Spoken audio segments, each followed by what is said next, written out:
Okay, இன்னைக்கு வந்து என்னோட டாபிக் என்ன அப்படின்னா வந்து நேஷனல் எஜுகேஷன் பாலிசி 1968 அதுதான் நம்ம இன்னைக்கு பார்க்க போகிறோம். நம்ம ஃபர்ஸ்ட் இந்த பாலிசி வந்து பார்க்கறதுக்கு முன்னாடி எதுக்காக இந்த பாலிசியை கொண்டு வந்தாங்க அப்படின்றத நம்ம தெரிஞ்சுக்கணும். நம்ம இண்டிபெண்டன்ஸ் வந்து வாங்கினதுக்கு அப்புறமேட்டா வந்து ஸ்கூல்ஸில் வந்து நிறையா ப்ராப்ளம் வந்து வர ஆரம்பிச்சிது. என்ன அப்படின்னா வந்து இப்போ ரூரலுக்கு அர்பனுக்கு வந்து நிறையா இன்இக்வாலிட்டி இருக்குது எஜுகேஷனில். ரூரலில் வந்து ஸ்கூல்ஸ் வந்து கம்மியாக இருந்துச்சு, அதே வந்து அர்பனில் வந்து நிறைய ஸ்கூல்ஸ் இருக்குது, ஃபெசிலிட்டிஸும் வந்து அர்பனில் அதிகமாக இருக்குது. ஸோ எஜுகேஷனில் இது ஒரு இன்இக்வாலிட்டியாக இருக்குது. அதுக்கப்புறமேட்டா வந்து நிறையா வந்து ஸ்கூல் ட்ராப் அவுட்ஸ்லாம் வந்து அந்த டைமில் அதிகமாக இருந்துச்சு. ஸோ அதனால் கவர்மெண்ட் வந்து இதெல்லாம் வந்து கன்சிடர் பண்ணி தான் வந்து இந்த நேஷ்னல் எஜுகேஷன் பாலிசியே கொண்டு வந்தாங்க. இப்போ ஃபஸ்ட்டு என்ன அப்படின்னா வந்து இந்த நேஷனல் எஜுகேஷன் பாலிசி வந்து யார் இன்ட்ரடியூஸ் பண்ணாங்கன்னா கவர்மெண்ட். எப்போ அப்படின்னா வந்து அண்டர் இந்திரா காந்தி. இங்கே வந்து என்ன சொல்கிறாங்க அப்படின்னா வந்து இந்திரா காந்தி வந்து பிரைம் மினிஸ்டராக இருந்தப்போ தான் இந்த பாலிசியை வந்து கொண்டு வந்திருக்காங்க.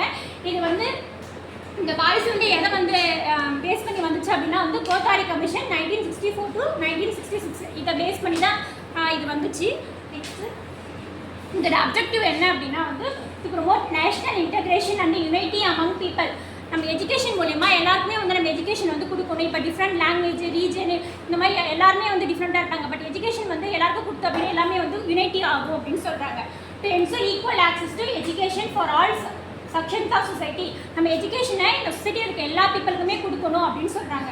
அதுக்கப்புறமேட்டா to support cultural preservation and economic development. Cultural preservation அப்படின்னா வந்து நம்ம ட்ரெடிஷனல் கல்ச்சரு, ட்ரெடிஷனல் வேல்யூஸ் இதெல்லாமே நம்ம வந்து என்ன பண்ணுறோம், பாதுகாக்கணும் எஜுகேஷன் மூலிமா. எக்கனாமிக் டெவலப்மெண்ட் அப்படின்னா நம்ம எஜுகேஷன் கொடுக்கறதுக்கு அவங்களுக்கு நாலேஜ் ஸ்கில்லாம் டெவலப் ஆகும். இது மூலிமா ஒரு எக்கனாமிக்காக வந்து நம்ம டெவலப்மெண்ட் ஆகும்னு சொல்கிறாங்க. அதுக்கடுத்து வந்து to restructure and modernise education system in India.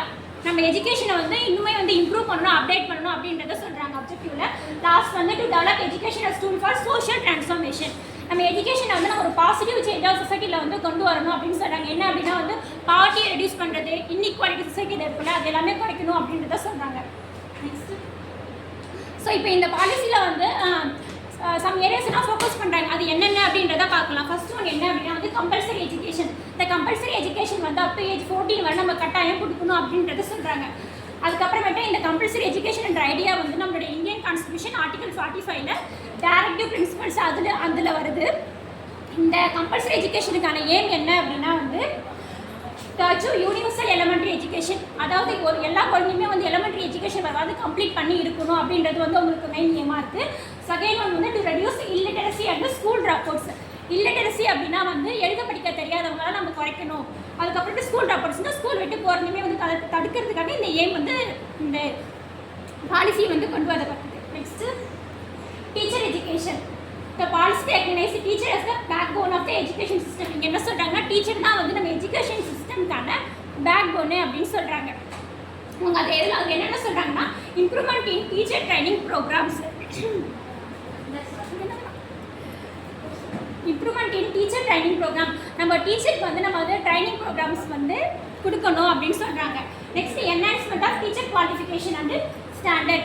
நம்ம வந்து கேப்பபிளான குவாலிஃபைடான டீச்சர் தான் நம்ம வந்து எடுக்கணும் அப்படின்னு சொல்கிறாங்க. டீச்சர் தான் வந்து ஒரு ஸ்டூடெண்ட்டுக்கு நல்லா வந்து சொல்லித்தர போகிறாங்க. ஸோ நம்ம குவாலிஃபைடான டீச்சரை தான் எடுக்கணும்னு சொல்கிறாங்க. நெக்ஸ்ட் வந்து better service condition and professional development. டீச்சருக்கு குட் சேலரி கொடுக்குறது, ஜாப் செக்யூரிட்டி, அவங்களுக்கான ஆப்பர்ச்சுனிட்டிலாம் கொடுக்கணும். ப்ரொஃபஷனல் டெவலப்மெண்ட் அப்படின்னா அவங்களுக்கு வந்து ட்ரைனிங் ப்ரோக்ராம்ஸ், ஒர்க் ஷாப்ஸ்லாம் வந்து நம்ம நிறையா வந்து கண்டக்ட் பண்ணணும்னு சொல்கிறாங்க. நெக்ஸ்ட் என்ன சொல்கிறாங்க அப்படின்னா லாங்குவேஜ் பாலிசி 3 லாங்குவேஜ் ஃபார்ம். இது வந்து கோத்தாரி கமிஷன் சொல்லியிருக்காங்க. அதில் ஃபர்ஸ்ட் ஒன் என்ன அப்படின்னா வந்து மதர் டங் அப்படின்னா ரீஜனல் லாங்குவேஜ். ஹிந்தி வந்து அஃபிஷியல் லாங்குவேஜ், நமக்கு இங்கிலீஷ் வந்து லிங்க் லாங்குவேஜ் கம்யூனிகேட் பண்ணியிருக்காங்க. Next promotion of Hindi and Sanskrit. இங்கே வந்து இந்த பாலிசியில் என்ன சொல்கிறாங்க அப்படின்னா வந்து ஹிந்தியும் சான்ஸ்கிரிட்டையும் ப்ரொமோட் பண்ணுறாங்க. ஹிந்தின்றது நம்மளுடைய நேஷனல் லாங்குவேஜ், ஹிந்தி லாங்குவேஜ் இங்கே சொல்கிறாங்க. எதுக்கு அப்படின்னா டிஃப்ரெண்ட் டீச்சர் இருக்காங்க, டிஃப்ரெண்ட் ஸ்டேட்ஸ் இருக்காங்கன்னா கம்யூனிகேட் பண்ணுறதுக்கு ஹிந்தி வந்து யூஸ்ஃபுல்லாக இருக்கும். சான்ஸ்கிரிட் அப்படின்னா நம்மளுடைய ட்ரெடிஷ்னலுடைய நாலேஜ், அந்த லிட்டரேச்சர், ஸ்கிரிப்சர்ஸ்லாம் வந்து அண்டர்ஸ்டாண்ட் பண்ணணும், தெரிஞ்சுக்கணுன்றதுக்காக அதையும் வந்து கற்றுக்கணும் சொல்கிறாங்க, என்கரேஜ் பண்ணுறாங்க. Equalisation of educational opportunities. ஈக்குவலைசேஷனால ஈக்குவலாக நம்ம எஜுகேஷன் ஆப்பர்ச்சுனிட்டி எல்லாருக்குமே கொடுக்கணும். ஸோ உங்களுக்கு ஏம் என்ன அப்படின்னா ரூரல்லையும் அர்பன்லையும் வந்து எஜுகேஷன் வந்து இன்இக்வாலிட்டியாக இருக்குது, அதை நம்ம மாற்றணும்னு சொல்கிறாங்க. அதுக்கப்புறமேட்டா வந்து நான் society, economic, cultural, community background இருக்கவங்களுக்கு அந்த மாதிரி அவங்களுக்குமே வந்து நம்ம எஜுகேஷன் வந்து எந்த ஒரு டிஸ்கிரிமினேஷன் இல்லாமல், பாகுபாடும் இல்லாமல் அவங்களுக்குமே நம்ம எஜுகேஷன் கொடுக்கணுன்றது தான் அவங்களுக்கு சொல்கிறாங்க. அதுக்காக அவங்க என்ன மெஷர்ஸ் எடுத்திருக்காங்க அப்படின்னா வந்து இப்போ ரூரல் ஏரியாலையுமே வந்து நிறைய ஸ்கூல்ஸ் அவங்களுக்கான ஃபெசிலிட்டிஸ் வந்து ப்ரொவைட் பண்ணுறாங்க. அப்புறமேட்டு என்ன சொல்கிறாங்க supports of weak sections of society. ஃபினான்ஷியலாக வந்து லோவாக இருப்பாங்களா அவங்களுக்குலாம் என்ன பண்ணுறாங்க அப்படின்னா ஸ்காலர்ஷிப்ஸ் வந்து ப்ரொவைட் பண்ணுறாங்க. ஃப்ரீ எஜுகேஷன் சிஸ்டம்லாம் அவங்களுக்கு வந்து கொடுக்குறாங்க. Next education and expenditure. The policy recommended that 6% of the national income should be allocated to education. இங்க என்ன சொல்றாங்கன்னா கவர்மெண்ட் வந்து 6% வந்து கண்டிப்பா வந்து எஜுகேஷன் செக்டருக்கு வந்து கொடுக்கணும் அப்படின்னு சொல்றாங்க. இதோட பர்பஸ் என்ன அப்படின்னா நம்மளுடைய எஜுகேஷன் இன்ஃப்ராஸ்ட்ரக்சரை இம்ப்ரூவ் பண்ணுறதுக்காக ஸ்கூல் பில்டிங்ஸ் கிளாஸ் ரூம்ஸ் இது எல்லாமே வந்து ப்ராப்பராக இருக்குன்றதுக்காக சொல்கிறாங்க. அதுக்கப்புறம் to provide better facilities and resources, நமக்கான ப்ராப்பர் ஃபெசிலிட்டிஸ் நம்ம டீச்சிங் எய்ட்ஸு அப்புறமேட்டா வந்து ரிசோர்ஸஸ் எல்லாமே வந்து பெட்டராக கொடுக்கணும்.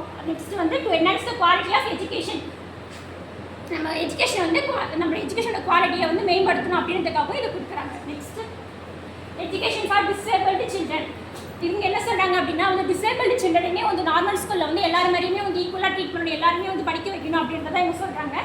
அதுக்கப்புறமேட்டா அவங்க வந்து யாருக்கு சப்போர்ட் பண்ணாங்கன்னா physically disabled children, blind, deaf இவங்க எல்லாருக்குமே என்ன பண்ணால் அவங்களுக்கான டீச்சிங் ட்ரிக்ஸ் ஸ்பெஷல் டீச்சரை வந்து அப்பாயிண்ட் பண்ணி எல்லாருமே பார்த்துருக்காங்க. மென்டலி சேலஞ்சஸ் சில்ட்ரன் அப்படின்னா வந்து லேர்னிங் டிசபிலிட்டி உள்ளவங்க அப்படின்னு சொல்லுவோம். ஓகேவா. நெக்ஸ்ட்டு இன்டெகிரேட்டட் எஜுகேஷன்னாலும் எல்லா சில்ட்ரன் வித் டிசபிலிட்டியான நார்மல் ஸ்டூடெண்ட் எல்லாருமே வந்து காமனாக வந்து ஒரே கிளாஸில் வந்து படிக்க வைக்கணும். அது மூலிமா அவங்களுக்கு என்ன ஆகும் அப்படின்னா வந்து ஒரு ஈக்குவாலிட்டி வந்து ஃபார்ம் ஆகும், அங்கே எந்த ஒரு வேறுபாடும் இருக்காதுன்னு சொல்கிறாங்க. நெக்ஸ்ட் வந்து அப்போ ஒருத்தவங்க இன்ட்ராக்ஷன் நடக்கும், அப்போ ஒருத்தவங்க என்ன பண்ண அக்செப்ட் பண்ணிப்பாங்க, ஒருத்தர் சப்போர்ட் பண்ணுவாங்க அப்படின்னு சொல்கிறாங்க. லாஸ்ட்டாக வந்து to build confident and independence, அப்போ சில்ட்ரன் வித் டிசபிலிட்டியாக இருக்கவங்களுக்கு ஒரு கான்ஃபிடென்ட் வந்து பில்ட் ஆகும்னு சொல்கிறாங்க. நெக்ஸ்ட்டு IEDC ஸ்கீம் 1974 இதை வந்து கொண்டு வராங்க. IEDC அப்படின்னா வந்து integrated education for disability children. ஓகேவா. இது எதுக்காக கொண்டு வந்தாங்க அப்படின்னா வந்து டிசபிலிட்டி சில்ட்ரனுக்கு வந்து நிறையா வந்து special teaching aids, financial assistant, trained டீச்சர்ஸ்லாம் அவங்களுக்கு வந்து என்ன பண்ணுறாங்க ப்ரொவைட் பண்ணுறாங்க. இது யார் இம்ப்ளிமெண்ட் பண்ணாங்க அப்படின்னா மினிஸ்ட்ரி ஆஃப் வெல்ஃபேர் தான் இதை இம்ப்ளிமெண்ட் பண்ணாங்க. ஸோ லாஸ்ட்டாக எல்லாம் நமக்கு என்ன தெரியுதுன்னா நேஷனல் எஜுகேஷன் பாலிசின்றது ஒரு லேண்ட்மார்க்காக இருக்குது இந்தியன் எஜுகேஷன் சிஸ்டமில். இங்கே லேண்ட்மார்க் அப்படின்னா வந்து எஜுகேஷன் சிஸ்டமில் நிறைய மேஜர் இம்ப்ரூவ்மெண்ட் வந்து கொண்டு வராங்க. ஸோ எப்படி அப்படின்னா வந்து என்னென்ன பார்த்தோம் அப்படின்னா வந்து கம்பல்சரி எஜுகேஷன் கொடுத்தாங்க, லாங்குவேஜ் வந்து பேலன்ஸ்டாக இருந்துச்சு, அதுக்கப்புறம் ஈக்குவல் எஜுகேஷன் ஆப்பர்ச்சுனிட்டி கொடுத்தாங்க, இன்டெகிரேட்டட் எஜுகேஷன் இருந்துச்சு. ஸோ இது மூலியமாக நமக்கு என்ன தெரியுது அப்படின்னா இந்த நேஷனல் எஜுகேஷன் பாலிசி மூலியமாக நமக்கு வந்து நம்ம எஜுகேஷன் சிஸ்டம் வந்து மாடர்னைஸ் பண்ணுறாங்க அப்படின்னு சொல்கிறாங்க.